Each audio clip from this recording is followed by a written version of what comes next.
শুরুতে জেনে নিই হস্তমৈথুন করলে শরীরে কি কি সমস্যা দেখা দেয়। হস্তমৈথুন করলে শরীরে দুই ধরনের সমস্যা দেখা দেয়। এক, শারীরিক সমস্যা। দুই, মানসিক সমস্যা। শারীরিক সমস্যা, শক্তি হ্রাস বা দুর্বলতা। অতিরিক্ত হস্তমৈথুনের ফলে অনেক সময় ক্লান্তি, শরীরে শক্তির অভাব বা দুর্বলতা অনুভূত হতে পারে। অতিরিক্ত হস্তমৈথুনে শুক্রপাত দ্রুত হতে পারে, এটাকে ডক্টরের ভাষায় প্রিম্যাচিউর ইজাকুলেশন বলা হয়।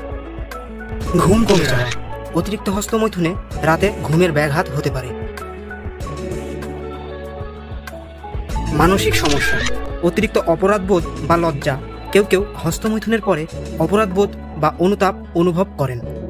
একাকিত্ব বা অবসাদ, অতিরিক্ত হস্তমৈথুন অনেক সময় বাস্তব সম্পর্ক থেকে নিজেকে গুটিয়ে নেওয়ার প্রবণতা সৃষ্টি করে। মনোযোগের অভাব, পড়াশোনা বা কাজের দিকে মনোযোগ কমে যেতে পারে। এবার আসি তোমরা কিভাবে সমস্যাগুলো কাটিয়ে নিজেকে একজন সফল, সুঠাম, সুন্দর এবং স্মার্ট পুরুষ হিসেবে গড়ে তুলবে। নাম্বার 1, মাইন্ডসেট পরিবর্তন করো। নিজেকে বোঝাও, আমি